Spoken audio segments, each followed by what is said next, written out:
Hello beautiful people, welcome back to my channel. It's me, Jennifer, again. So today's vlog, I'm gonna show you the batches of overnight oats, which is a very healthy breakfast.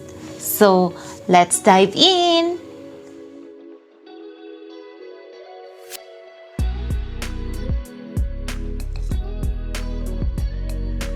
I'm going to make a different fruits flavor into our oatmeal.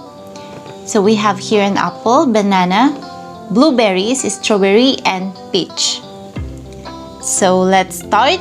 So these are our base ingredients: oats, milk, chia seeds, honey, or if you have a maple syrup, you can also use a maple syrup, and yogurt.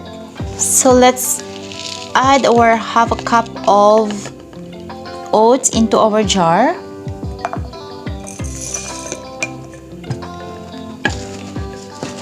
The oats may depends on you guys.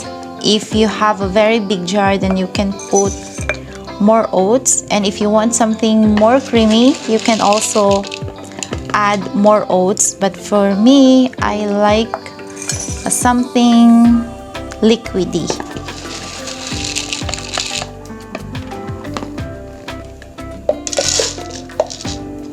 This is a very healthy breakfast and has a lot of benefits.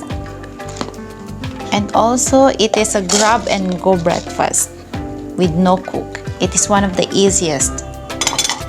Now we're going to add half a cup of milk on each.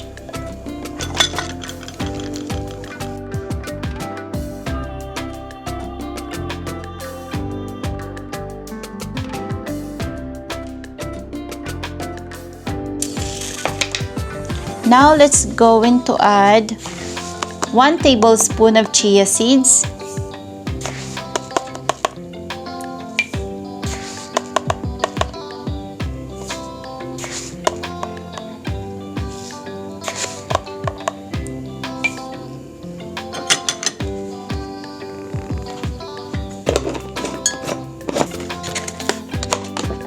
next let's put our yogurt.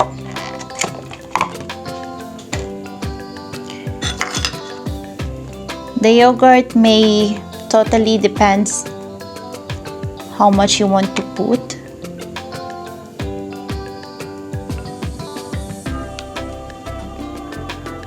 Yogurt may add creaminess into our oats.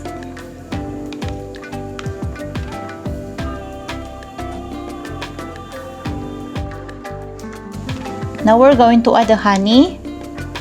If you have a maple syrup, you can use also maple syrup. But since this is the available with me right now, and I prefer to use honey than maple syrup.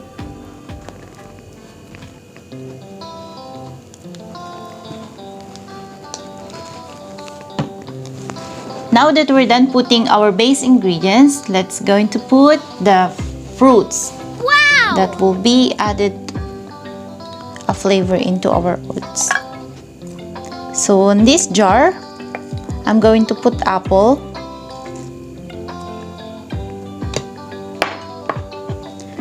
and here I'm going to put banana, and here let's put a berries, blueberries, and a strawberry,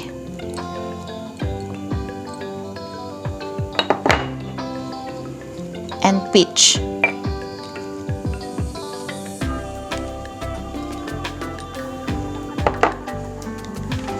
Now that all the ingredients and fruits are combined, let's mix up and ready to put in the fridge.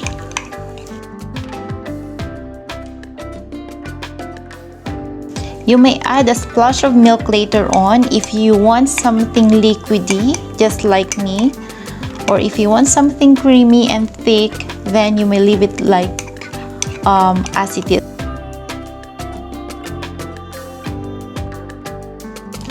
This is a very healthy breakfast with no cook and one of the easiest breakfasts that you may have.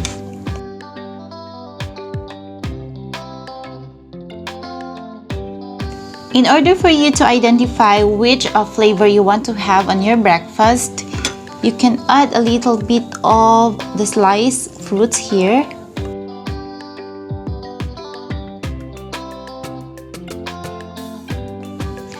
Now let's refrigerate our oats and we'll see tomorrow the texture overnight. Good morning, beautiful people! Now I'm so ready for work, but before that, I'm gonna show you first the oats that we have refrigerated overnight. I'm gonna show you the texture of each and what oats I'm going to take with me for breakfast. So this is the texture of the overnight oats. If you love something creamy and thick, so definitely you will love this. Same as the other oats. And because I love berries, I actually love all of them, but today I'm gonna take this berry flavor. But because I love something liquidy, I'm gonna be adding a little bit of milk. Now I'm going to add the berries on the top, the fresh berries. Let's put a lot of fruits on the top so it will be more tasty. And the strawberry.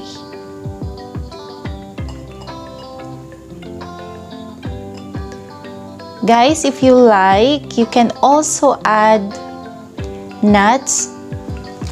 So just like me, I have the pistachio and almonds. So for the berries, I would like to have almond.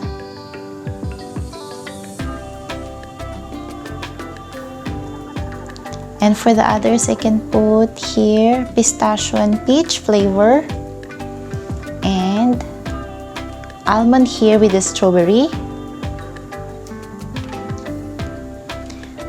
Apple and almonds. Banana and almonds. Sorry, this is apple and pistachio. So guys, these are our overnight oats, which is very healthy. So you can try it. It is a grab-to-go breakfast and no cook, the easiest and fastest breakfast. So guys, I'm gonna have this blueberry flavor for my breakfast. Since it is a grab and go, I'm gonna take this with me for breakfast. Thank you guys for watching, and I hope this video brings inspirations to your lives. And please don't forget to like and subscribe to be notified for my upcoming videos. Stay safe everyone. See you in my next vlog.